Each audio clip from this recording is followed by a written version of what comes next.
السلام عليكم ورحمة الله وبركاته. إن الحمد لله نحمده ونستعينه ونستغفره ونعوذ بالله من شرور أنفسنا ومن سيئات أعمالنا. من يهده الله فلا مضل له ومن يضلل الله فلا هادي له.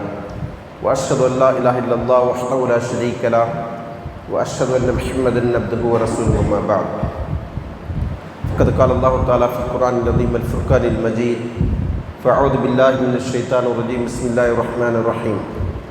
رب اشرح صدري ويسر لي أمري واحلل عقدة من لساني يفقهوا قولي. رب يسر ولا تعسر إن أريد إلا الإصلاح ما استطعت وما توفيقي إلا بالله عليه توكلت وإليه أنيب. அளவில்லா கருணையாளன் நிகரில்லா அன்புடையவன் அல்லாஹ்வின் பெயரை கொண்டு ஆரம்பிக்கிறேன்.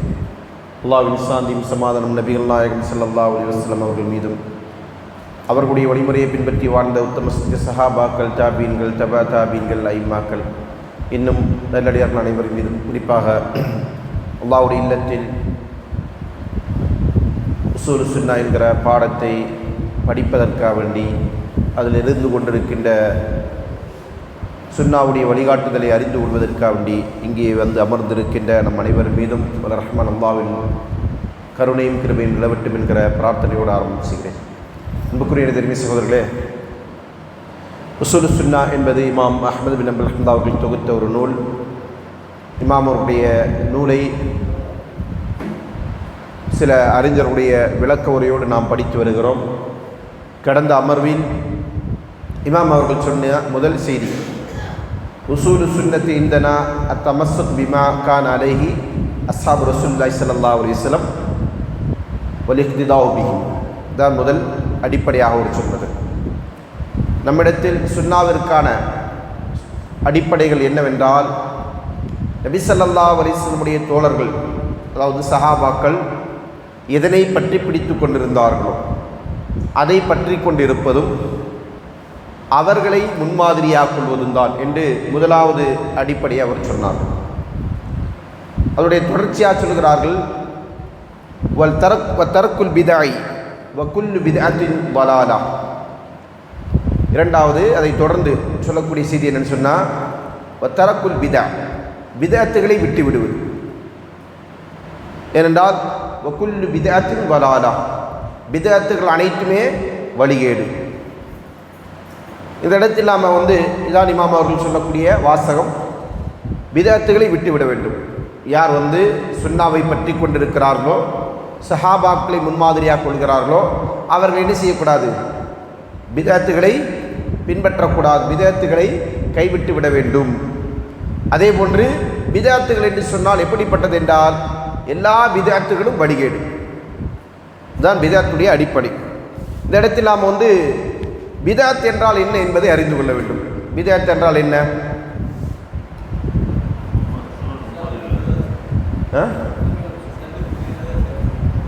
கேட்கல. இஸ்லாமில் புதிதாக சேர்க்கக்கூடிய காரியம். மாஷா அல்லாஹ். ரசூலுல்லாஹ்வுடைய முன்மாதிரி இல்லாத விஷயம். மாஷா அல்லாஹ். எத்தனை நம்ம பொதுவாக பிதஅத் என்று சொல்லுவோம்.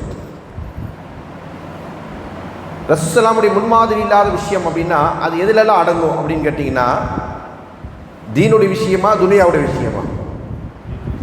தீனுடைய விஷயம். சில பேர் என்ன செய்வாங்க, வாட்ச் கட்டுறது பிதஅத்து, வாகனத்தில் பயணிக்கிறது, காரில் போகிறது, ஃப்ளைட்டில் போகிறது பிதஅத்து. அவர்கள் செய்யக்கூடிய பிதஅத்துக்கு நியாயம் காட்டுவதற்காக என்ன செய்வாங்க, இதெல்லாம் பிதஅத்துன்னு கொண்டு வருவாங்க. பிதஅத் என்பது சுன்னா என்கிற சொல்லுக்கான எதிர்ச்சொல். சுன்னா என்கிற சொல்லுக்கான எதிர்ச்சொல். சுன்னத் என்று சொன்னால் நபி ஸல்லல்லாஹு அலைஹி வஸல்லம் வழிகாட்டுதல், சொல் செயல் அங்கீகாரம். அதான் சுன்னத், சொல் செயல் அங்கீகாரம். பிதஅத் என்றால் இது எதுவுமே அடங்காதது பிதஅத். அப்புறம் ரசூலுல்லாஹி சுன்னாவுக்கு மாற்றமானது. இதற்கு இமாம்கள் என்ன வரைவிலக்கணத்தை சொல்கிறாங்கன்னு பார்த்தீங்கன்னா, இமாம் இப்னு ரஜப் ஹம்பலி அவர்கள் சொல்லுகிறார்கள், ஃபகுல்லு மன் அஹதஸ ஷைஅன் வநஸபஹு இலத்தீனி வலம் யகுல் லஹு அஸலுன் மினத்தீனி யர்ஜிஉ இலைஹி ஃபஹுவ ضலாலத்துன் வத்தீனு மின்ஹு பரியுன். பிதஅத் என்றால் என்ன அப்படின்னா, மார்க்கத்தின் பக்கம் இணைத்து சொல்லப்படுகின்ற ஒவ்வொரு புதிய நிகழ்வுகளும், ஆனால் அந்த செயலுக்கு மார்க்கத்தில் எந்த விதமான அடிப்படையும் இல்லை. மார்க்கத்தோடு இணைத்து சொல்லப்படுகிறது. இணைத்து சொல்லப்படுகிற அந்த செய்திக்கு மார்க்கத்தில் ஏதாவது அடிப்படை இருக்குன்னு கேட்டால் அடிப்படை கிடையாது. அப்போ அந்த மாதிரி உள்ள அனைத்துமே என்னது? வழிகேடு. தீன் அதிலிருந்து நிரபராதி என்பதாக நினைச்சாங்க.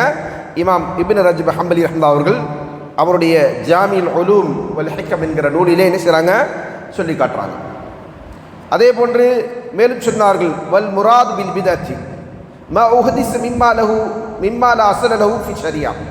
ஷரியத்தில் எந்த ஒன்றுக்கு எந்த விதமான அடிப்படையும் இல்லையோ அது போன்ற ஒன்றை புதிதாக உருவாக்குவது. எது அலைஹி ஃபஅம்மா மா கான லஹு அஸ்லும் மின ஷர்இ யதுல்லு அலைஹி ஃபலைஸ பிபிதஅத்தி ஷர்அன். எதற்கு தீனில் அசல் இருக்கிறதோ அது என்னல்ல, பிதஅத் அல்ல. இப்போ எதற்கு தீனில் அசல் இல்லையோ அந்த ஒன்றை உருவாக்குவதற்கு பேர் தான் என்னது? பிதஅத். எதற்கு தீனில் அசல் இருக்கிறதோ அந்த ஒன்று என்னல்ல, பிதஅத் கிடையாது. வைன் கான பிதஅத்தன் லுகத்தன், மொழி ரீதியாக அதற்கு பிதஅத் என்று சொன்னாலும் சரியே. மொழியில் அதை வந்து இருந்துச்சுன்னா பிதஅத் என்று சொல்லலாம். அப்படி மொழி ரீதியாக ஒரு செயலுக்கு பிதஅத் என்று சொன்னாலுமே அது என்னல்ல, உண்மையில் அது பிதஅத் அல்ல.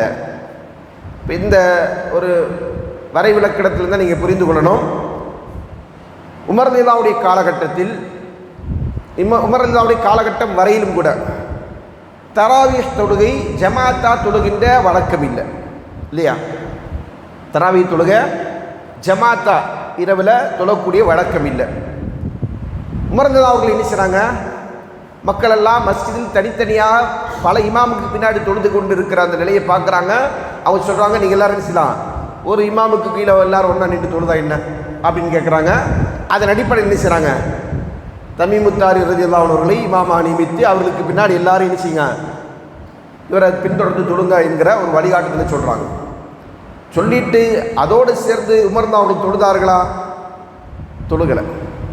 அவங்க என்ன செஞ்சாங்க, அந்த நேரத்தில் ஒரு விஷயத்தை சொன்னாங்க, நிஅம ஹாதிஹி பிதா, இது ஒரு நல்ல பிதாத் சொன்னாங்க, இது ஒரு நல்ல பிதாத் அப்படின்னு சொல்லிட்டு உமர் அவர்கள் இன்னொன்று சொன்னாங்க, இப்போது தொழுகின்றவர்களை விட இரவில் தொழுகின்றவர்கள் இன்னும் சிறந்தவர்கள் அப்படின்னு சொல்லிட்டு போயிடுவாங்க. இரவுலாம் என்னது, பிந்திய இரவில் தொழுகிறாங்க இன்னும் சிறந்தவங்க அப்படின்னு சொல்லி என்ன செய்கிறாங்க, உமர் அவர்கள் போயிடுவாங்க. அப்போ அவர் என்ன கணக்கில் இருக்கிறவர், இந்த பிந்திய இரவில் தொழக்கூடியவருடைய அந்த லிஸ்ட்டில் தான் யார் வருவாங்க, உமர் ரலியல்லாஹு அன்ஹு வருவாங்க. இப்போ இந்த இடத்துல உமர் அவர்கள் என்ன செஞ்சாங்க, இந்த தராவி தொழுகையை பிதஅத் என்று சொன்னாங்களா அல்லது தராவி ஜமாத் ஏற்படுத்தினது பிதஅத் என்று சொன்னாங்களா? ஜமாத் ஏற்படுத்து. எப்படிப்பட்ட பிதஅத்து? நல்ல பிதஅத். உண்மையில் தராவி தொழுகை ஜமாத்தா தொழுகிறது நல்ல பிதஅத்தா? நல்ல பிதஅத்தா? வேற மாஷா அல்லாஹ் ரசூல் ஸல்லல்லாஹு அலைஹி வஸல்லம் செய்து காட்டிய விஷயம். அப்போ அது என்ன இல்லை, பிதஅத் அல்ல. அப்போ உமர் அவர்கள் அந்த இடத்துல பிதஅத் என்று எந்த அர்த்தத்தில் சொன்னாங்க அப்படின்னா மொழி ரீதியாக சொன்னார்கள். அதனால் தான் என்ன செய்கிறாங்க இமாம் அவர்கள், வைன் கான பிதஅத்தன் லுகத்தன், அது லுகவியான மொழி ரீதியான பிதஅத்தாக இருந்தாலும் சரியே என்று இமாம் இப்னு ரஜப் ஹம்பலி ரஹ்மத்துல்லாஹி அவர்கள் சொல்லி காட்டுறாங்க. இப்போ இதுதான் பிதஅத்திற்குரிய அடிப்படை. இப்போ மொழி ரீதியாகவும் பேசலாம் சில விஷயங்கள் பிதஅத்தாக, அதை என்ன செய்ய முடியாது, நம்ம மார்க்கத்தோடு ஒருபோதும் இணைத்து சொல்லக்கூடாது. மார்க்கத்தில் பிதஅத் என்பது வேற, மொழி ரீதியான பிதஅத் என்பது வேற. சரிங்களா? மொழி ரீதியாக இருக்கக்கூடிய பிதஅத்தை கொண்டு வந்து ஒருபோதும் நினைக்கக்கூடாது. மார்க்கத்தில் பிதஅத்தை செய்வதற்கான அளவுகோலாக ஆதாரமாக கொள்ளக்கூடாது. ஏன்? மார்க்கத்தில் எல்லா பிதஅத்தும் என்னது, வழிகேடு. இமாம் அவர்கள் என்ன சொன்னாங்க, தரக்குல் பிதஐ வ குல்லு பிதஅத்துன் தலாலா, எல்லா பிதஅத்தை விட்டுறணும். ஏன்? பிதஅத்துகள் அனைத்துமே வழிகேடு என்பதைத்தான் என்ன செய்கிறாங்க இமாம் அஹ்மத் பின் ஹம்பல் ரஹ்மத்துல்லாஹி அவர்கள் சொல்கிறாங்க. அதன் அடிப்படையில் பிதஅத்துகள் அனைத்துமே வழிகேடு. இமாம் இப்னு ஹஜர் அஸ்கலானி அவர்கள் சொல்கிறாங்க, பிதஅத் என்பதற்கு அர்த்தத்தை சொல்லும்போது குல்லு பிதஅத்தின் தலாலா, எல்லா பிதஅத்தும் தலாலத் அப்படின்னு சொல்லிட்டு மா அஹ்தஸ வலா தலீல லஹு மின ஷர்இ பித்தரீகின் ஹாஸின் வலா ஆமின். பிதஅத் என்று சொன்னால் தலீல் இல்லாமல், ஷரியாவில் ஆதாரம் இல்லாமல் ஒரு செயலை மார்க்கத்தில் உருவாக்குவது, அதற்கு பிரத்யேகமான அல்லது பொதுவான எந்த விதமான வழியிலும் அதற்கு என்ன செய்யாது, மார்க்கத்தில் ஒரு ஆதாரம் இருக்காது. பொதுவான ஆதாரம் அல்லது பிரத்யேகமான ஆதாரம் என்று எந்த ஒரு ஆதாரத்தையும் நம்ம செய்ய முடியாது, பிதஅத்தை செய்வதற்கு காட்ட முடியாது என்பதை சொல்லி காட்டுகிறார்கள். இமாம் ஷாத்திபி ரஹ்மத்துல்லாஹி அவர்கள் இந்த துறையில் மிக புகழ்பெற்ற ஒரு இமாம் ஷாத்திபி ரஹ்மத்துல்லாஹி அவர்கள். இமாம் ஷாத்திபி ரஹ்மத்துல்லாஹி அவருடைய அல் இஹ்திஸாம் என்கிற ஒரு நூல் பிதஅத்தை பற்றி மட்டுமே எழுதப்பட்ட ஒரு புத்தகம். நிறைய புத்தகங்கள் எழுதியிருக்கிறாங்க. உசூல் ஃபிக்ஹில் பெரிய ஒரு பேரறிஞராக பார்க்கப்படுகிறவர் தான் இமாம் ஷாத்திபி ரஹ்மத்துல்லாஹி அவர்கள். அல் முவாஃபகாத் என்கிற அவருடைய புத்தகம் உசூல் ஃபிக்ஹுடைய கலையில் மிக ஒரு நிபுணத்துவம் வாய்ந்த ஒரு புத்தகம். அந்த இமாம் ஷாத்திபி ரஹ்மத்துல்லாஹி அவர்கள் செஞ்சிருக்கிறாங்க, பிதஅத்தை மட்டுமே வரையறுப்பதற்காண்டி, பிதஅத்தை குறித்த வகைகளை தெளிவுபடுத்துவதற்காண்டி ஒரு 500-600 பக்கங்களை கொண்ட புத்தகம் எழுதியிருக்கிறார். அந்த புத்தகத்துடைய பேர் தான் ஐத்திசாம் என்கிற புத்தகம். அதில் அவர் என்ன செய்வார், அவர் சொல்லக்கூடிய தாரிஃப் வரைவிலக்கணம் என்னன்னு சொன்னால், தரீகத்துன் ஃபி தீனி முஹ்தரா துலாய் ஷரியா, ஷரியத்திற்கு முரண்படுகின்ற நூதனமாக உருவாக்கப்படுகின்ற வழிமுறை, அதான் என்னது, பிதஅத். சொல்லிட்டு சொன்னாங்க, யக்ஸுது பிஸ்ஸுலூகி அலைஹா அல் முபாலகத்து ஃபி தஅப்புதி லில்லாஹி சுப்ஹானஹு வ தஆலா, அந்த வழியில் பயணிப்பதன் மூலமாக ஒருவர் அல்லாஹ்விடத்தில் அல்லாஹ்வை வணங்குவதில் அவர் என்ன செய்கிறார், அளவு கடந்து செல்லுகிறார் என்பதை நாடுகிறார். என்ன செய்கிறோம், நம்ம இன்னும் கூடுதலாக அல்லாஹ் வணங்குகிறோம், கூடுதலாக அல்லாஹ்வுடைய நெருக்கத்தை நாடுகிறோம் என்று ஒருவர் நாடிக்கொண்டு செய்யக்கூடிய செயலுக்கு தான் என்ன செய்யப்படும், பிதஅத் என்று சொல்லப்படும் என்பதாக என்ன செய்கிறாங்க இமாம் ஷாத்திபி ரஹ்மத்துல்லாஹி அவர்கள் அவருடைய இஹ்திஸாம் என்கிற நூலில் சொல்லி காட்டுகிறார். இதான் பிதஅத்திற்குரிய வரைவிலக்கணம். இது வரைக்கும் நம்ம பார்த்தது என்ன, பிதஅத்திற்குரிய டெஃபினேஷன், வரைவிலக்கணம் என்ன. இப்போ பிதஅத் என்று சொன்னால் மார்க்கத்தில் இல்லாத ஒன்றை பிதஅத், ஒரு புதிதாக ஒரு செயலாக செய்து அதை அமலாக கருதுவது, அதற்கு தான் பிதஅத் என்று சொல்லப்படும். சரிங்களா? அப்போ அதில் மார்க்கம் என்று சொன்னதனால் மார்க்கம் அல்லாத விஷயங்கள் இதில் வராது, பிதஅத்தில் வராது. மார்க்கம் அல்லாத நம்ம செய்யக்கூடிய காரியங்கள் இருக்கு இல்லையா, அதை நம்ம என்ன செய்ய முடியாது, பிதஅத்தில் வராது. அதனால தான் நான் சொன்னேன், வாட்ச் கட்டுவது பிதஅத்தா அப்படின்னு கேட்ட என்ன சொல்லுவோம், பிதஅத் இல்லை. மைக்கை பயன்படுத்துறது பிதஅத்தா, பிதஅத் இல்லை. இதில் மார்க்கம் என்கிற பேரில் செய்கிறோம். மைக்கில் பயான் பண்ணால் அந்த இபாதத்திற்கு கூட நன்மை அப்படின்னு நம்ம சொல்லுவோமா? பைக்கில் தொலை வச்சா அது சிறந்த தொழுகை அப்படின்னு சொல்லுவோமா? சொல்ல மாட்டோம். ஏன்? இதெல்லாம் வசீலாக்கள், உபகரணிகள். இதெல்லாம் என்னது, உபகரணியாக பயன்படுத்தக்கூடிய பொருள் தானே தவிர இது இபாதத்தை செய்யக்கூடிய காரியம் இல்லை. இப்போ வாட்ச் கட்டுறது பிதஅத் இல்லைன்னு சொன்னால் வலது கையில் கட்டணுமா இடது கையில் கட்டணுமா? எந்த கையில் கட்டணும் என்ன? அதோடைய பர்பஸ் என்ன?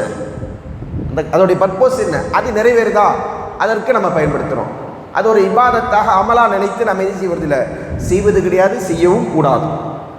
இதுதான் பிதஅத்திற்குரிய அடிப்படையான வரைவிலக்கணம். அடுத்ததாக பிதஅத் என்று சொன்னால் என்னெல்லாம், இதெல்லாம் பிதஅத் அப்படின்னு பார்த்தீங்கன்னா, பிதஅத் பல வகையாக இருந்து கொண்டிருக்கிறது.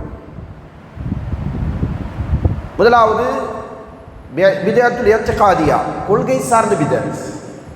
கொள்கை சார்ந்த பிதஅத். பிதஅத்னு சொன்னால் என்ன அப்படின்னா, நபி ஸல்லல்லாஹு அலைஹி வஸல்லம் அவர்கள் சொல்லாதது, செய்யாதது, அங்கீகரிக்காது, அதான பிதஅத். அப்போ அதன் அடிப்படையில் அதில் முதன்மையான கேட்டகரியில் என்ன வரும், எந்த கொள்கையை நபி ஸல்லல்லாஹு அலைஹி வஸல்லம் அவர்கள் சொல்லவில்லையோ, எந்த கொள்கையை நபி ஸல்லல்லாஹு அலைஹி வஸல்லம் அவர்கள் அங்கீகரிக்கவில்லையோ, எந்த கொள்கையை நபி ஸல்லல்லாஹு அலைஹி வஸல்லம் அவர்கள் நடைமுறைப்படுத்தி காட்டவில்லையோ அவை அனைத்துமே பிதஅத். இஸ்லாமிய சமுதாயத்தில் தோன்றிய அத்தனை வழிகேடுகளும் என்னது, பிதஅத்.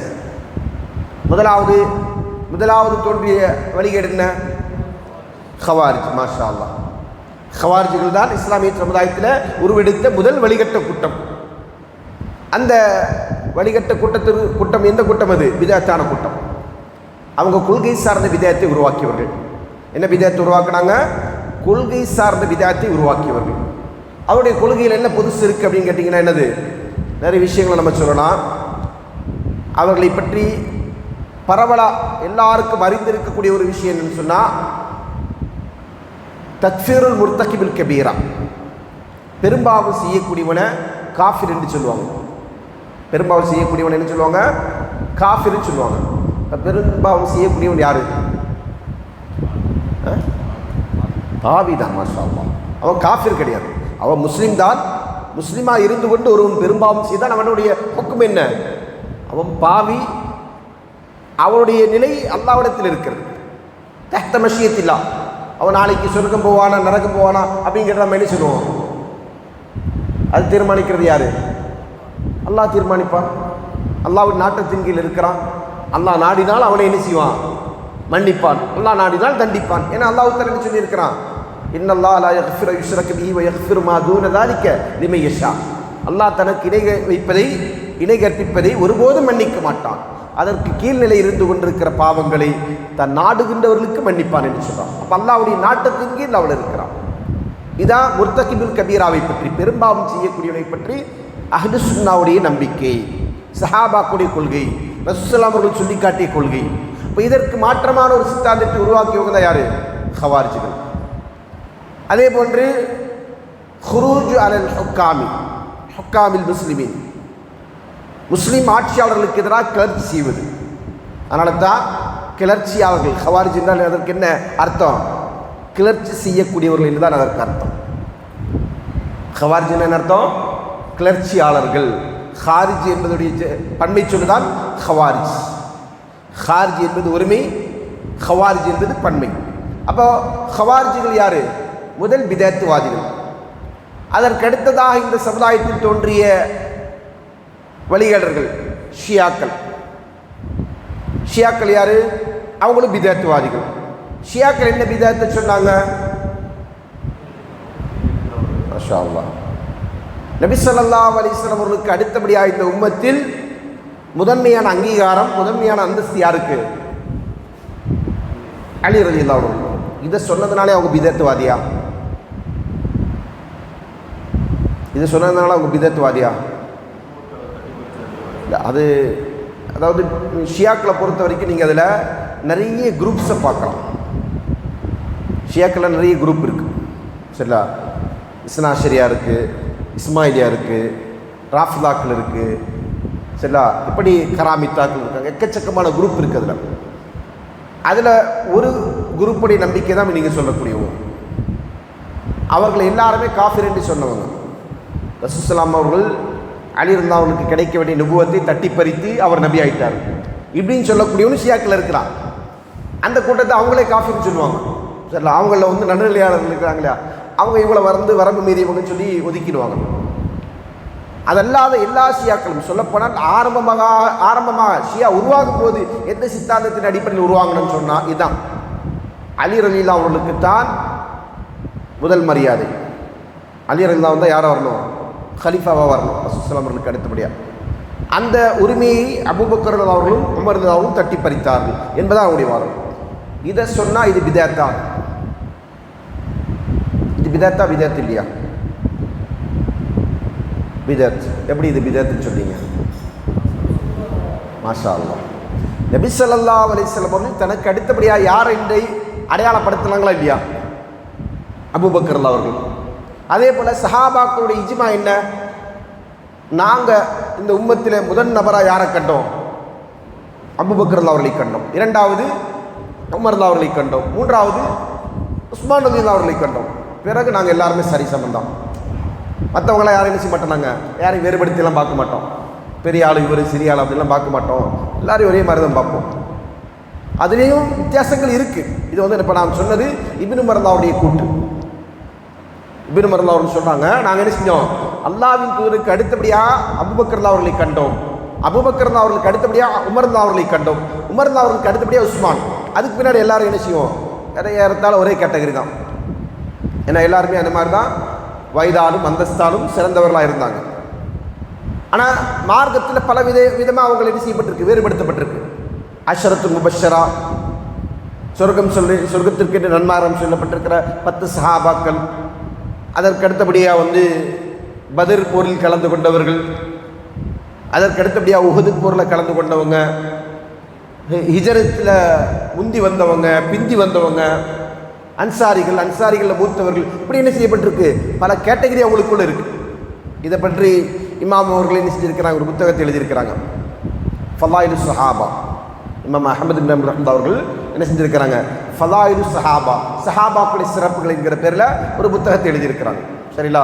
அப்போ அந்த புத்தகத்தில் என்ன செஞ்சிருவாங்க, யாருக்கெல்லாம் என்னென்ன ஃபதுல்கள் சிறப்புகள் இருக்குது என்பதை பட்டியலிட்டு சொல்லுவாங்க. அப்போ அதன் அடிப்படையில் இந்த கேட்டகரியில் சஹாபாக்கள் செய்கிறாங்க, மூத்தவங்க, இளையவங்க, முந்தியவர்கள், இரண்டாம் அவர்கள், முதல் அந்தஸ்தில் இருக்கிறவங்க அப்படின்ற விதத்தில் அவங்களுக்குள்ள வேறுபாடுகள் இருக்குது. அப்போ அந்த வேறுபாட்டை தான் முதலில் அவங்க மறுத்தாங்க. முதல்ல ஷியாக்கள் மறுத்தது இது தான். பின்னாடி வந்த ஷியாக்கள் என்ன செஞ்சாங்க, பல நூதன கருத்துக்களை சொன்னாங்க. எந்த அளவுக்கு சொன்னால், அலி ரலியல்லாஹு அவர்கள் தான் அல்லாஹ் என்று சொன்னவங்களும் ஷியாக்கள் இருக்கிறாங்க. அல்லாஹ் தான் அலி அப்படின்னு சொன்னவங்களும் இருக்கிறாங்க. சரிங்களா?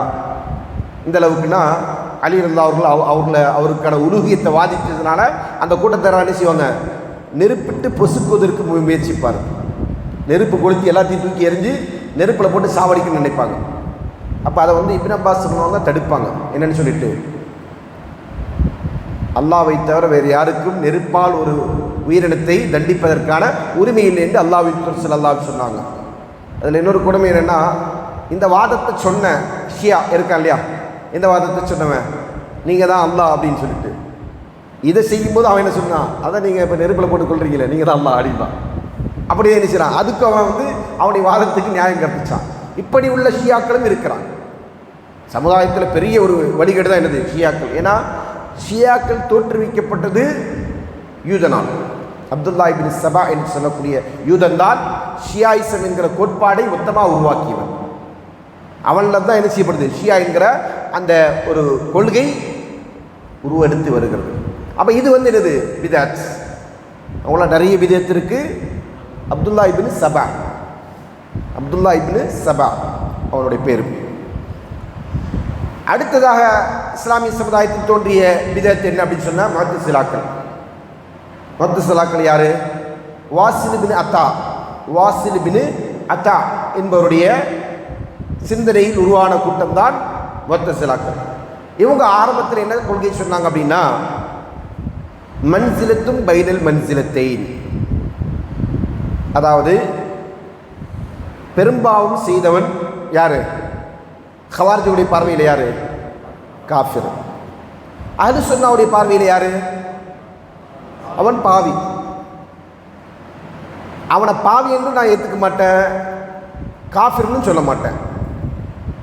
இரண்டுக்கும் இடைப்பட்ட ஒரு இடத்துல அவன் இருக்கிறான் அப்படின்ற ஒரு புதிய கொள்கையை சொன்னவங்க தான் யாரு, இந்த வாசில் பின் அத்தா என்பவன். அதன் அடிப்படையில் தான் முஅத்தஸிலா என்கிற கூட்டம் உருவாகிறது. இவர் யாருன்னா, இமாம் ஹஸனுல் பஸ்ரி ரஹ்மத்துல்லாஹுடைய மாணவராக இருந்தவர். மாணவர் என்றால் அவருடைய வகுப்பறையில் இருந்திருக்கிறார். ஒரு முழுமையான மாணவனாக ஆகலை. முழுமையான மாணவன் ஆகியிருந்தான்னா இந்த கருத்தை சொல்லியிருக்க மாட்டார். அவர் முழுமையான மாணவன்னா என்ன செய்யணும், அமைதியாக இருந்திருக்கிறோம். ஏன்னா அது ஒரு கேள்வியாக வந்தபோது அதற்கு சொன்ன பதில்.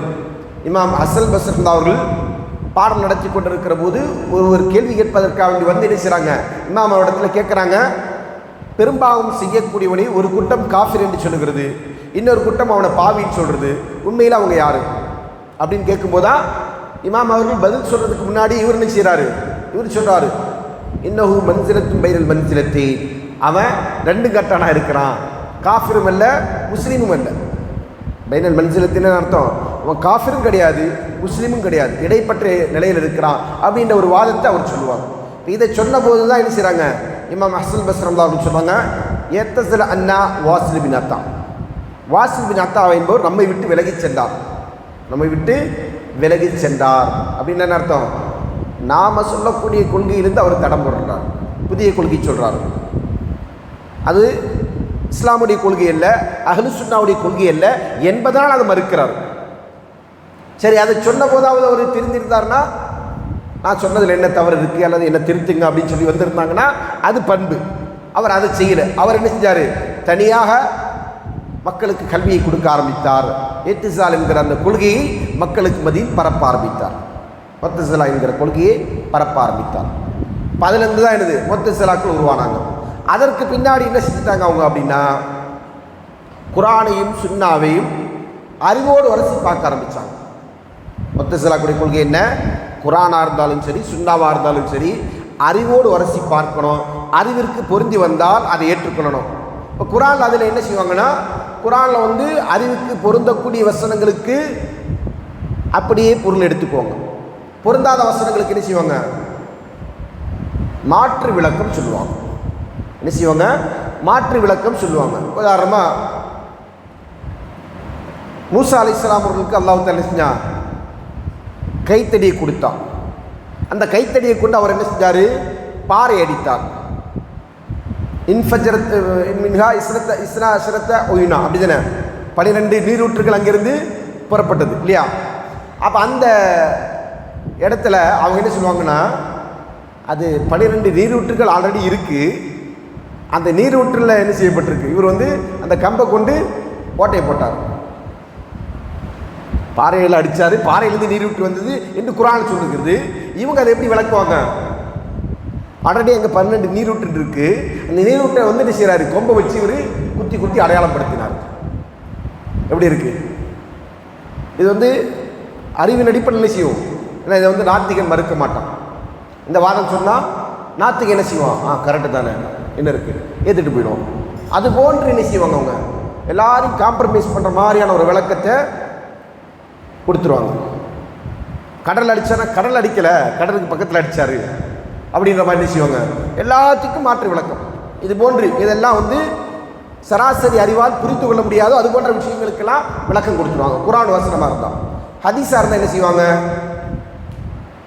என்ன செய்வாங்க? மறுத்துருவாங்க டோட்டலாக. இது ஹதீஸே அல்ல. அப்படி இது ஹதீஸாக இருந்தாலும் இது அறிவுக்கு பொருந்தலை, குர்ஆனுக்கு முரண்படுது, ஓரந்தல்லு அப்படின்னு சொல்லுவாங்க. இதுதான் முஅத்தஸிலாக்களுடைய வாதம். அப்போ இந்த முஅத்தஸிலாக்களும் யார் தான்? பிதஅத்வாதிகள் தான். அடுத்ததாக இந்த சமுதாயத்தில் தோன்றிய பிதஅத்வாதிகள் யாருன்னு கேட்டிங்கன்னா, ஜஹமியாக்கள். ஜஹம் பின் சஃப்வான் என்பவனால் உருவாக்கப்பட்ட சித்தாந்தம் தான் ஜஹமியா. ஜஹமியா கொள்கையில் என்ன வழிகேடு அப்படின்னு சொல்லி பார்த்தீங்கன்னா, அல்லாஹ்வுக்குரிய பேர்கள் பண்புகள் இது ரெண்டுமே குர்ஆனில் இருக்கும். அல்லாஹ் அவனை பற்றி அறிமுகப்படுத்துகிற போது அல்லாஹ்வுடைய பேர்களை சொல்லுகிறான், பண்புகளை சொல்லுகிறான். அல்லாஹ்வுடைய பேரை மறுத்துருவாங்க, பண்பை மறுத்துருவாங்க. ஏன்? அல்லாஹ்விற்கு பேர் இருக்குது என்று சொன்னால், அல்லாஹ்விற்கு பண்பு இருக்குது என்று சொன்னால், அதன் மூலமாக அல்லாஹ்விற்கு மனிதர்களுக்கும் முமாசிலத்து ஏற்படுகிறது. முமாசிலத்தின் என்ன அர்த்தம்? ஒரு ஒப்புமை ஏற்படுகிறது. மனிதன் மாறித்தான் அல்லாஹ் அப்படின்னு நினைக்க தோணும், அப்படி நினைக்கக்கூடாது. அதனால் என்ன செய்யணும்? அல்லாஹ்வுக்கு பேர் இல்லை, அல்லாஹ்வுக்கு பண்பு இல்லை என்று மறுக்கணும் அப்படின்ற கோட்பாடை சொன்னதான் யார்? ஜஹம் பின் சஃப்வான். இதில் இவங்களுடைய இந்த கோட்பாடில் ஒரு பகுதியில் முஅத்தஸிலாக்களும் இணைந்து கொள்வார்கள். என்ன பகுதி? அல்லாஹ்வுடைய பண்புகளை மறுப்பாங்க, பேர்களை ஏற்றுக்கொள்வாங்க. யார்? முஅத்தஸிலாக்கள். ஜஹமியாக்கள் என்ன செய்வாங்க? அல்லாஹ்வுடைய பேரை மறுப்பாங்க, பண்பை மறுப்பாங்க. இப்போ நம்ம பழைய கால தலைமுறை இடத்துல அல்லாஹ் யாருன்னு கேட்டால் என்ன சொல்லுவாங்க? கண் இல்லாமல் பார்க்கக்கூடியவன், காது இல்லாமல் கேட்கக்கூடியவன், வாய் இல்லாமல் பேசக்கூடியவன், இப்படி தானே? நவுதுபில்லா, இப்படி தான் அல்லாஹ் சொல்லுவாங்க. அல்லாஹ் யாருன்னு கேட்டால் என்ன சொல்லுவாங்க? அல்லாஹ் கண் இல்லை, ஆனால் எல்லாத்தையும் பார்ப்பான். நவுதுபில்லா. இது அல்லாஹ்வை வந்து வர்ணிக்கிறதா? இப்படி அல்லாஹ் தன்னை பற்றி சொன்னானா? அல்ல ரசூலுல்லாஹி ஸல்லல்லாஹு அலைஹி வஸல்லம் தான் அல்லாஹ்வை பற்றி இப்படி சொன்னாங்களா? அப்போ எந்த அடிப்படையில் இவங்க இப்படி சொல்கிறாங்க அப்படின்னா, இதெல்லாம் யாருடைய நம்பிக்கை? ஜஹமியாக்களுடைய நம்பிக்கை. அல்லாஹ்வுக்கு கண் இல்லை, ஜஹமியாக்கள் அதை தான் சொல்லுவாங்க. அதே மாதிரி முஅத்தஸிலாக்கள் அதே தான் சொல்லுவாங்க. அல்லாஹ்வுக்கு காது இல்லை. இதெல்லாம் வந்து அல்லாஹ்வோடு பேசக்கூடிய பண்பாடு கேட்டால் கிடையாது. அல்லாஹ் தனக்கு இருப்பதாக சொன்ன பண்புகளை மறுப்பது, அல்லாஹ் தனக்கு இருப்பதாக சொன்ன பண்புகளை மறுப்பது. இப்போ இந்த கோட்பாடெல்லாம் எங்கேருந்து வந்ததுன்னு கேட்டால், இந்த ஜாஹிலியா கொள்கையிலிருந்து வந்தது. இப்போ ஜஹமியாக்கள் யார்? அவங்க ஒரு பிதஅத்வாதிகள். பிதஅத் என்று சொன்னால் கொள்கை ரீதியான பிதஅத்தை செய்தவர்கள். அடுத்ததாக முர்ஜியாக்கள். முர்ஜியாக்கள் யார் அப்படின்னு பார்த்தீங்கன்னா, ஒரு முஸ்லீம் இஸ்லாமை ஏற்றுக்கொண்டால், ஏற்றுக்கொண்டதற்கு பிறகு அவன் பாவம் செய்கிறான். அப்போ அவன் யார் அப்படின்னு சொன்னால், ஹவார்ஜிகள் சொன்னாங்க அவனை காஃபிர்னு இல்லையா? முஅத்தஸிலாக்கள் சொன்னாங்க அவன் யார்? காஃபிரும் இல்லை, மூமினும் இல்லை அப்படின்னு சொன்னாங்க. முர்ஜியாக்கள் என்ன சொல்லுவாங்கன்னா, அவன் பாவம் செஞ்சாலும் சரி, என்ன செஞ்சாலும் சரி, அவன் மூமின். எப்படிப்பட்ட மூமின்? அவருடைய ஈமானுக்கும் அபூபக்கர் அவருடைய ஈமானுக்கும் எந்த வித்தியாசமும் இல்லை. நவுதுபில்லா. யாருடைய ஈமானுக்கும் ஒரு சராசரி முஸ்லீமுடைய ஈமானுக்கும் அபூபக்கர் அவருடைய ஈமானுக்கும் எந்த வித்தியாசமும் இல்லை என்று சொல்லக்கூடியதான் யாருடைய கொள்கை? முர்ஜியாக்குடைய கொள்கை. எல்லாரும் கம்ப்ளீட் ஈமானும். சரி, அதனால் நம்ம அமல் செஞ்சாலும் சரி செய்யாவிட்டாலும் சரி எங்கே போயிடலாம்? சொர்க்கம் போயிடலாம்.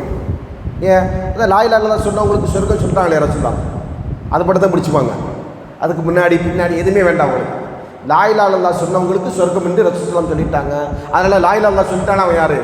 முஸ்லீமு முமினு. அவனை நாம் என்ன செய்ய முடியாது? இவன் ஃபஸ்ட் கிரேடில் உள்ளவன் செகண்ட் கிரேடில் உள்ளவன் அப்படிலாம் என்ன செய்ய முடியாது, வகைப்படுத்த முடியாது. எல்லாரும் ஒரே கேட்டகரி தான் அப்படின்னு சொல்லக்கூடியவங்க தான் முர்ஜியாக்கள். அதாவது ஒருவன் பாவம் செய்வதனால் அவனுடைய ஈமானில் எந்த விதமான பாதிப்பும் ஏற்படாது. ஆனால் அஹ்லு சுன்னாவுடைய நம்பிக்கை என்ன? அல் ஈமானு யஸீது பித்தாஅத்தி வ யன்குஸு பில் மஅசியா. ஈமான் என்பது கட்டுப்படுதலால் கூடும், அதிகரிக்கும். அல்லாஹ்விற்கு மாறு செய்வதால் ஈமான் குறைந்து விடும் என்று சொல்லக்கூடிய கொள்கை உடையவர்கள். அப்போ இந்த கொள்கைக்கு மாற்றமான கொள்கை தான் யார் சொன்னாங்க? முர்ஜியாக்கள் சொன்னார். இப்போ இவங்க யார்? இவர்களும் கொள்கை ரீதியான பிதாத்தை செய்தவர்கள். அடுத்ததா அஷாயிராக்கள்.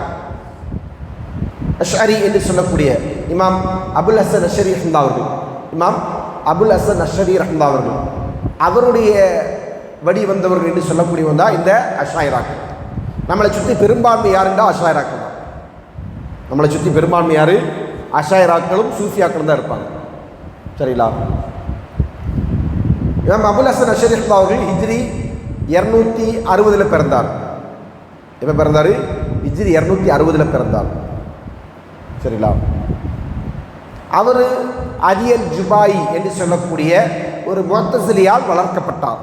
அவருடைய சிறிய தந்தை அவர், அதாவது தாயை கட்டி இரண்டாவது கணவன். சரிங்களா? அவருடைய தாயாருக்கு இரண்டாவது கணவன். இப்போ இவருடைய தந்தை மரணித்து விட்டார். மரணித்ததற்கு பிறகு அரியல் ஜுபாயி என்பவர் இமாம் அபுல் ஹசன் அஷ்அரி அவருடைய தாயாரை திருமணம் செய்து கொண்டார்கள். அதனால் அவருடைய வளர்ப்பில் தான் யார் வளர்ந்தாங்க? இவர் வளர்ந்தார். இவருடைய 40 வயது வரையிலும் இவர் யாராக இருந்தார்னா அவர் முஅத்தஸிலி. யார்? அலி அல் ஜுபாய் என்பவர் முஅத்தஸிலி. அவர் முஅத்தஸிலியாக வளர்க்கப்பட்டார். முஅத்தஸிலா கொள்கையில் இருந்தவர். பிறகு அவர் ஆய்வு செய்ததன் அடிப்படையில் அவருக்கு தெரியுது முஅத்தஸிலா கொள்கை என்பது வழிகேடு. அந்த வழிகேட்டை எதிர்த்து இருந்தாங்க, பிரச்சாரம் செய்ய ஆரம்பித்தாங்க, பேச ஆரம்பித்தாங்க. அப்படி பேசிட்டு இருக்கும்போது அவர் ஒரு கொள்கை சொன்னார். என்ன கொள்கை அப்படின்னா, இந்த எல்லா அல்லாஹ்வுடைய சிஃபத்துகளையும் முஅத்தஸிலாக்கள் மாற்றி விளக்கம் சொல்லுவாங்க. அல்லாஹ்வுடைய கை, அல்லாஹ்வுடைய குதரத், அல்லாஹ்வுடைய முகம், அல்லாஹ்வுடைய பாதம், இப்படி என்னெல்லாம் அல்லாஹ்வை பற்றி, அல்லாஹ் வந்து அர்ஷில் உயர்ந்திருக்கிறான், அல்லாஹ் இறங்கி வருகிறான், இப்படி என்னெல்லாம் அல்லாஹ்வுடைய தொடர்புடைய பண்புகளாக சொல்லப்படுதோ எல்லாத்தையும் என்ன செய்வாங்க? முஅத்தஸிலாக்கள் மாற்று விளக்கம் சொல்லுவாங்க அல்லது மறுப்பாங்க. அப்போ இவங்க என்ன செஞ்சாங்க? அதில் 7 பண்புகளை அல்லாஹ்வுக்கு இருப்பதாக உறுதி செய்தார்கள். மற்ற பண்புகளுக்கு மாற்று விளக்கம் சொன்னாங்க. எல்லாத்தையும் மறுக்கல, அவங்கள மாதிரி மாற்று விளக்கம் சொல்ல ஆரம்பித்தாங்க. இது யாருடைய கொள்கை? அஷ்அரியாக்களுடைய கொள்கை. இப்போ அதில் வந்து அல்லாஹ்வுக்கு இல்ம் இருக்கிறது, அல்லாஹ்வுக்கு குதரத் இருக்கிறது, அல்லாஹ் ஹய்யா இருக்கிறான், இப்படின்ற பண்புகள்லாம் என்ன செய்வாங்க? அவங்க அல்லாஹ்வுக்கு இருப்பதாக உறுதி செய்வாங்க. அல்லாஹ்வுடைய கரம், அல்லாஹ்வுடைய கை என்று சொல்லக்கூடியது, அல்லாஹ்வுடைய முகம் என்று சொல்லக்கூடியது, அல்லாஹ் அர்ஷில் உயர்ந்திருக்கிறான் என்று சொல்லக்கூடியது, இது போன்ற பண்புகள் எல்லாம் என்ன செய்வாங்க? மாற்று விளக்கம் சொல்லுவாங்க. கை என்றால் குதரத் என்று சொல்லுவாங்க, முகம் என்றால் தாத் என்று அல்லாஹ் என்று சொல்லுவாங்க. அதே மாதிரி அர்ஷில் உயர்ந்திருக்கிறான் என்று சொன்னால் அல்லாஹ்வுடைய ஆட்சி இருந்து கொண்டிருக்கிறது என்று சொல்லுவாங்க. இப்படி என்ன செஞ்சாங்க? அல்லாஹ்வுடைய பண்புகளை பலதையும் மறுத்தார்கள். குர்ஆன் வந்து அல்லாஹ்வுடைய கலாம் என்று சொன்னால் அது அல்லாஹ்விடத்தில் இருக்கும்போது கலாமு, பூமிக்கு வந்து விட்டால் அது கலாம் அல்ல. லெஃப்ட்லாம் நம்மள்கிட்ட வந்து அது ஒரு படைப்பு, இப்படி என்ன செய்வாங்க? சொல்லுவாங்க. முஅத்தஸிலாக்கள் மொத்தமாகவே என்ன செய்வாங்க? மஹ்லூக்னு சொல்லுவாங்க. நம்ம இந்த வகுப்புடைய ஆரம்பத்தில் சொல்லியிருக்கிறோம். இமாம் அஹ்மத் பின் ஹம்பல் ரஹ்மத்துல்லாஹி அவர்களுக்கும் முஅத்தஸிலி ஒருவருக்கும் நடந்த விவாதத்தை நம்ம என்ன செஞ்சோம்? படித்து காட்டணும் இல்லையா? 2 பேருக்கு மத்தியில் எது சம்பந்தமாக விவாதம் நடந்தது? குர்ஆன் அல்லாஹ்வுடைய கலாமா அல்லது அது ஒரு படைப்பா அப்படின்ற ஒரு விவாதம் நடந்தது இல்லையா? அப்போ அந்த விவாதத்தில் இமாம் அவர்கள் செஞ்சாங்க, குர்ஆன் அல்லாஹ்வுடைய கலாம் என்பதற்கான ஆதாரங்களை வச்சாங்க. முஅத்தஸிலி என்ன செஞ்சாங்க? குர்ஆன் அல்லாஹ்வுடைய கலாம் அல்ல என்பதற்கு ஆதாரம் வைக்க முடியல, மாறா என்ன செஞ்சாங்க? அவங்க லாஜிக்கே சொல்லிட்டு இருந்தாங்க இல்லையா? அப்போ இதுதான் முஅத்தஸிலாக்குடைய நம்பிக்கை. அந்த நம்பிக்கையிலேருந்து கொஞ்சம் வித்தியாசப்படுத்தி என்ன செஞ்சாங்க? அஷரிகள் நம்பினாங்க. இந்த அஷாயிரா என்கிற கூட்டமும் வழிகட்ட கூட்டம். ஏன்னா அந்த கூட்டம் உருவானது எப்போது? ஹிஜ்ரி 300க்கு பின்னாடி. 40 வருஷம் அவர் யாராக இருந்தார்? முஅத்தஸிலியா இருந்தார். அதுக்கப்புறம் தான் அஷாயிரா என்கிற கொள்கையை தன்னுடைய 40வது வயதிற்கு பிறகு இமாம் அவர்கள் உருவாக்கினார். ஆனால் இமாம் அவர்களுடைய வாழ்க்கையில் நடந்த ஒரு அற்புதம் என்னன்னு பார்த்தீங்கன்னா, இமாம் மரணிக்கிற போது அவர் உருவாக்கிய அஷாரியா கொள்கையில் அவர் மரணிக்கலை. யார்? இமாம் அபுல் ஹசன் அஷ்ஷரி ரஹ்மத்துல்லாஹி அவர்கள் அஷரியா மரணிக்கலை. வேற யாரா மரணிச்சாங்க? அஹ்லு சுன்னாவா மரணிச்சாங்க. எப்படி அஹ்லு சுன்னாவா மரணிச்சாங்க அப்படின்னா, அவர் எழுதிய கடைசி காலத்தில் எழுதிய ஒரு புத்தகம் இருக்கு, இபானா ஃபி உசூலி தியானா. இபானா ஃபி உசூலி தியானா என்கிற ஒரு புத்தகம். அந்த புத்தகத்தில் இமாம் அவர்கள் சொன்னாங்க, நான் இது நாள் வரைக்கும் கொண்டிருந்த கொள்கைகளை எல்லாவற்றையும் கழட்டி எறிந்து இமாம் அஹ்லு சுன்னா என்று சொல்லப்படுகிற இமாம் அஹ்மது பின் ஹம்பல் ரஹ்மத்துல்லாஹி அவர்கள் என்ன கொள்கையில் இருந்தார்களோ அந்த கொள்கையின் பக்கம் மீண்டு விட்டேன். அவர் என்ன செய்கிறாரு? அந்த இபானா என்கிற நூலுடைய 20வது பக்கத்தில் சொல்லுவாங்க. இந்த புத்தகத்துடைய 20வது பேஜில் என்ன செய்வாங்க? இமாம் சொல்கிறாங்க, நான் வந்து என்ன செஞ்சிட்டேன்? இமாம் அஹ்மது பின் ஹம்பல் ரஹ்மத்துல்லாஹி அவர்கள் என்ன கொள்கை சொன்னார்களோ அந்த கொள்கையின்பால் நான் மீண்டு விட்டேன். அப்போ அவர் யார் அல்ல? அவர் அஷாரி அல்ல. அஷாயிரா என்கிற கொள்கையை உருவாக்கியவர் அவர். ஆனால் அவர் என்ன செஞ்சிட்டாரு? அதுலேருந்து திரும்பி விட்டார், ருஜூ பண்ணிட்டாங்க அப்படின்னு சொல்லுவாங்க, மீண்டு விட்டார் என்று சொல்லுவாங்க. அந்த அடிப்படையில் இமாம் அவர்கள் இருந்தாங்க, இமாம் அஹ்மது பின் ஹம்பல் எந்த இமாமுடைய புத்தகத்தை நம்ம படிச்சுட்டு இருக்கிறோமோ அவருடைய கொள்கைக்கு திரும்பிட்டாங்க. ஏன்னா நம்ம ஃபுக்காக்கள் ஒவ்வொருத்தருக்கும் ஒரு சிறப்பு பேர் சொன்னோம் இல்லையா? இமாம் அபு ஹனீஃபா ரஹ்மத்துல்லாஹி அவர்களுக்கு சொன்னோம் இமாமுல் ஆலம் என்று சொல்லுவாங்க அப்படின்னு. இமாம் மாலிக் ரஹ்மத்துல்லாஹி அவர்களுக்கு என்ன சொல்லுவாங்க? இமாம் தாருல் ஹிஜ்ரா என்று சொல்லுவாங்க. இமாம் ஷாஃபி ரஹ்மத்துல்லாஹி அவர்களுக்கு என்ன சொல்லுவாங்க? ஃபக்கீஹ் என்று சொல்லுவாங்க. இமாம் அஹ்மது பின் ஹம்பல் ரஹ்மத்துல்லாஹி அவர்களுக்கு என்ன சொல்லுவாங்க? இமாம் அஹ்லி சுன்னா என்று சொல்லுவாங்க. ஏன் அப்படின்னா அந்த இமாமுடைய காலகட்டத்தில் வழிகேடுகள் தோன்றியதை விட இந்த இமாமுடைய காலகட்டத்தில் தான் கூடுதலாக இருந்தது. அந்த வழிகேடுகளை எல்லாம் எதிர்த்து அஹ்லு சுன்னாவுடைய கொள்கை என்ன என்பதை நிலைநாட்டுவதற்கான கொள்கை பிரச்சாரத்தை முன்னெடுத்தவர் யார்? இமாம் அஹ்மது பின் ஹம்பல் ரஹ்மத்துல்லாஹி அவர்கள். அப்போ அதனால தான் என்ன செய்வாங்க? இவரை வந்து இந்த பேரை சொல்லி அடையாளப்படுத்துவாங்க. அப்போ இவரே என்ன செய்கிறாங்க? இமாம் அபுல் ஹசன் அஷ்ஷரி ரஹ்மத்துல்லாஹி அவர்கள் சொன்னாங்க, நான் இமாம் அஹ்லு சுன்னாவாகிய இமாம் அஹ்மது பின் ஹம்பல் ரஹ்மத்துல்லாஹி கொள்கையின் பக்கம் திரும்பி விட்டேன் என்று சொல்லுவாங்க. இப்போ அதன் அடிப்படையில் அவர் மரணிக்கிற போது என்ன இல்லை, அவர் இந்த கொள்கையில் இல்லை. ஆனால் துரதிர்ஷ்டம் என்னன்னு சொன்னால், இமாம் அவர்கள் அந்த கொள்கையிலேருந்து மீண்டுட்டாங்க.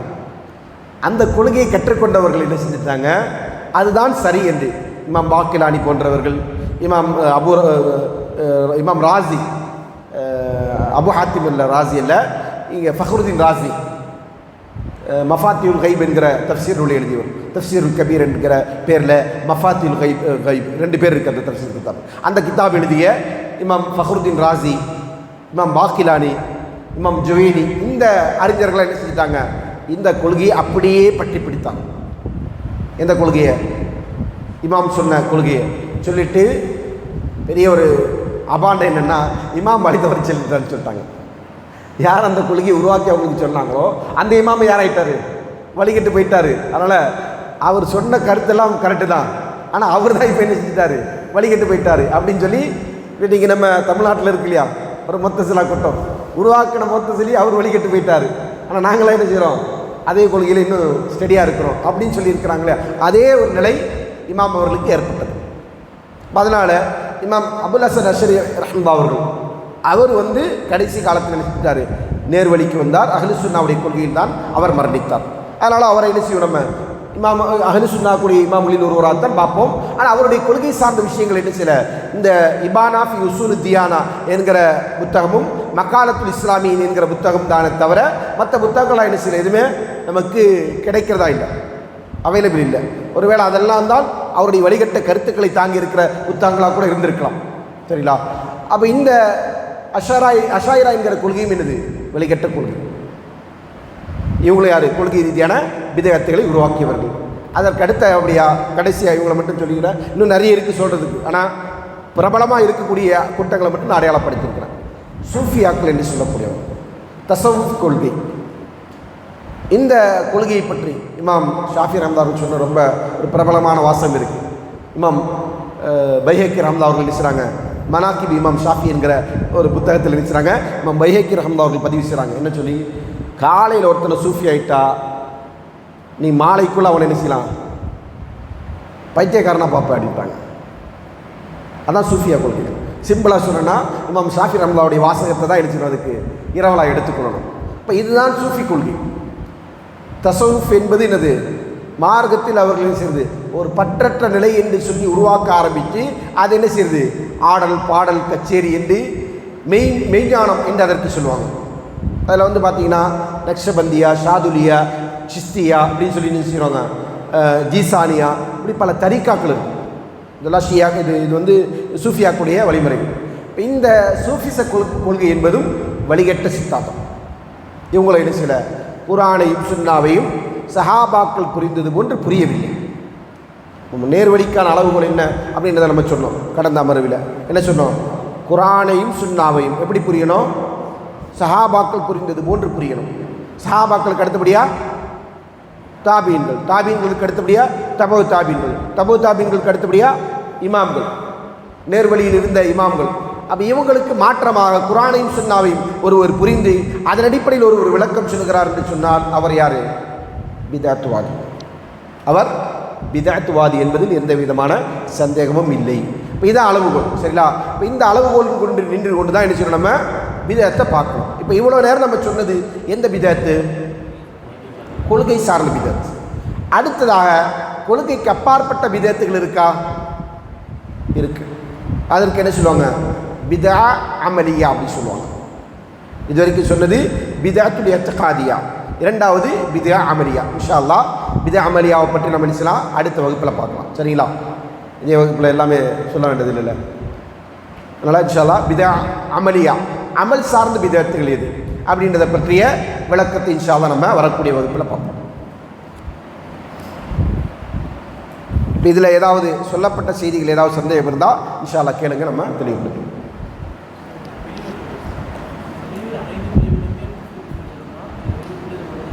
அனைத்து பிரிவுகளும்,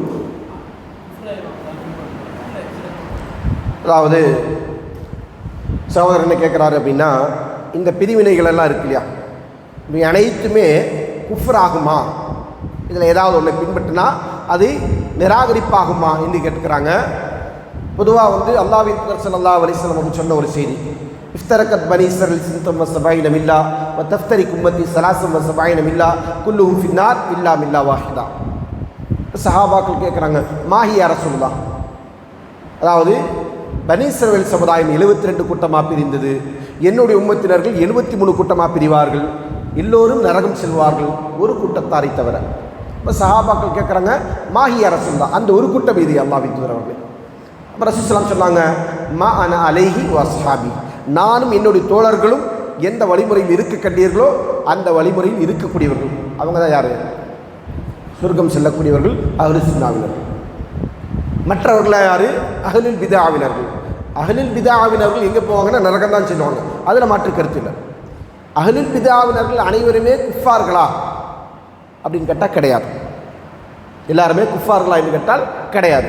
அவர்களை காஃபிர்கள் என்று ஏகோபித்து முன் சென்ற அறிஞர்கள் யாரெல்லாம் சொல்லியிருக்காங்கன்னா, ராஃபிதாக்களை காஃபிர் என்று சொல்லியிருக்கிறாங்க, ஜஹமியாக்களை காஃபிர்கள் என்று சொல்லியிருக்கிறாங்க. ஜஹமியாக்கள் யார், அது ஜஹம் பின் சஃபானால் உருவாக்கப்பட்டவர்கள். அல்லாஹ்வுடைய பெயர்களையும் மறுத்தார்கள், பண்புகளையும் மறுத்தார்கள், அதுதான் குஃப்ர். அதனால் அவங்க காஃபிர். கதிரியாக்களை காஃபிர் என்று சொன்னாங்க. கதிரியாக்கள் என்று சொன்னால் யார், கதிரை மறுக்க வரக்கூடியவர்கள். கதிர் என்று உண்டு இல்லை, ஏன்னா அது ஈமானுடைய அடிப்படை, அதை மறுக்கிறாங்க. அதை மறுத்தவங்களை என்ன செஞ்சிருக்கிறாங்க, காஃபிர் என்று சொல்லியிருக்கிறாங்க. முர்ஜியாக்களை காஃபிர் என்று சொன்னவர்களும் இருக்கிறாங்க, காஃபிர் அல்ல என்று சொன்னவங்களும் இருக்கிறாங்க. அப்போ இந்த அடிப்படையில் ராஃபிதாக்கள் என்று சொன்னவங்க யார், ஷியாக்கள் ஒரு கூட்டம். ராஃபிதாக்களை காஃபிர் என்று சொல்லியிருக்கிறாங்க, ராஃபிதாக்களை காஃபிர் என்று சொல்லியிருக்கிறாங்க. மற்றபடி உள்ள கூட்டங்களை வழிகேடர்கள் என்று மட்டும்தான் சொல்லியிருக்கிறாங்களே தவிர காஃபிர் என்று சொல்லலை. அதில் சில நம்பிக்கைகள் குஃப்ரானதும் இருக்குது. இப்போ நம்ம சூஃபிச கொள்கையை எடுத்துக்கொண்டோம் என்று சொன்னால், இறந்தவர்களிடத்தில் உதவி தேடலாம், இறந்தவர்களை அழைத்து பிரார்த்திக்கலாம் என்று சொல்லக்கூடியவங்க யார்? சூஃபி கொள்கையை சொல்லக்கூடியவங்க தானே. அப்போ அது என்னது? அதுவும் குஃப்ர் தான். அல்லாஹ் அல்லாதவரிடத்தில் உதவி தேடினால் அதற்கு பேர் என்னது? அது அப்பட்டமான குஃப்ர். அப்போ அந்த குஃப்ருடையவங்களும் இருக்கிறாங்க. ஆனால் அடையாளப்படுத்தப்பட்டது இது போன்ற மக்களைத்தான். சூஃபிகளில் என்ன செய்கிறாங்க? பல கூட்டம் இருக்குது. சூஃபி என்று சொல்வது ஒரு கெட்ட பேர் நம்ம நினைக்கக்கூடாது. யார் கொள்கைக்கு முரணாக இருந்து கொண்டு சூஃபியாவை தேர்ந்தெடுக்கிறாங்களோ அவங்க தான் வழிகட்டவங்க. அதல்லாத சூஃபிசம், அதாவது தசவுஃப் என்கிற அந்த கொள்கை, அதை பொறுத்த வரைக்கும் ஜுஹுத் என்கிற ஒரு செய்தி இருக்குது. ஜுஹுத் என்னது? உலகப்பற்றின்மை. சரிங்களா? இமாம் வக்கீ ரஹ்மத்துல்லாஹி அவர்கள், இமாம் இப்னு முபாரக் ரஹ்மத்துல்லாஹி அவர்கள், இமாம் அஹமது பின் அம்பல் ரஹ்மத்துல்லாஹி அவர்கள், இவங்க எல்லாரும் எழுதியிருக்கிறாங்க. எழுதியிருக்கிற தொகுத்திருக்கிற ஒரு கிதாபு தான் என்னது? ஜுஹுத். கிதாபு ஜுஹுத் அப்படின்னு என்னது? உலகப்பற்றின்மை. அந்த அடிப்படையில் ஒருவர் சூஃபி என்று சொன்னால் அவரை நாம் நினைச்ச முடியாது. வழிகேடர் என்றும் சொல்லக்கூடாது, காஃபிர் என்றும் சொல்லக்கூடாது. ஆனால் கொள்கை ரீதியான வழிகேட்டை விதைத்துவிட்டு அதன் மூலமாக ஒரு சூஃபியை அடையாளப்படுத்திட்டா அது என்னது? சில நேரத்தில் அது குஃப்ராக இருக்கும், சில நேரத்தில் அது வழிகேடாக இருக்கும். இப்போ இப்படி என்ன செய்கிறோம்? மற்ற வழிகேடர்களிடமிருந்து 2 விஷயங்களை பார்க்குறோம். அடையாளப்படுத்தப்பட்டது இவங்களைத்தான், மற்றவங்களாம் என்னது? வழிகேடர்களாகத்தான் சொல்லப்பட்டது.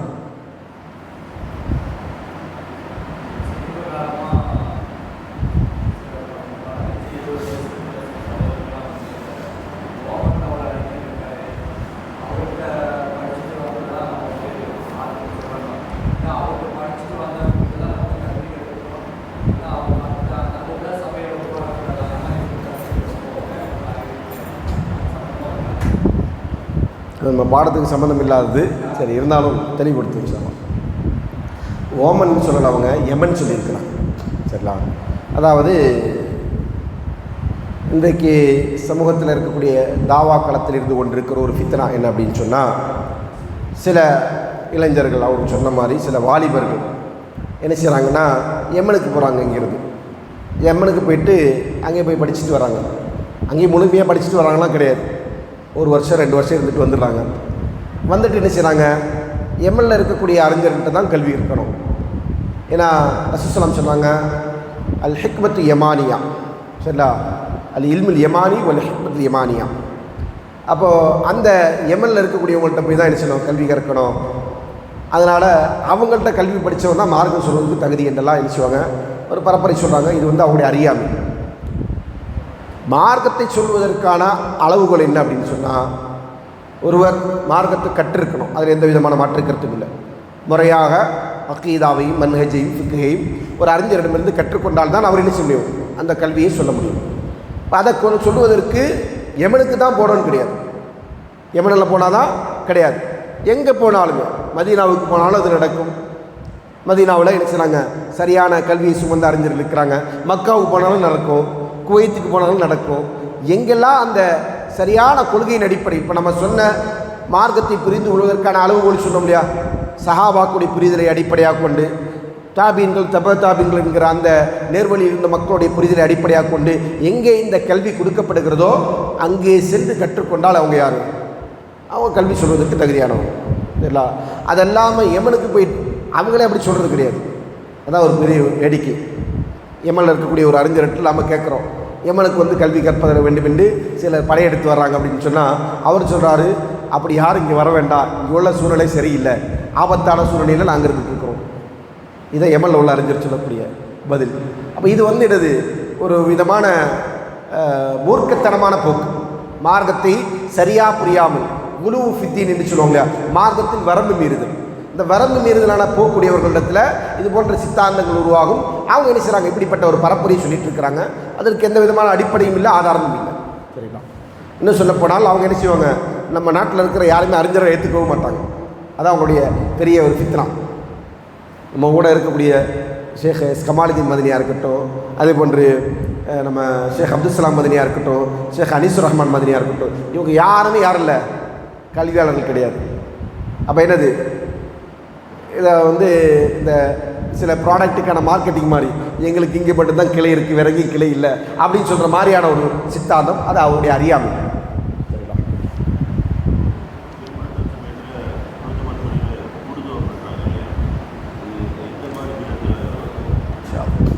அது இன்னும் நம்ம படிக்கலை.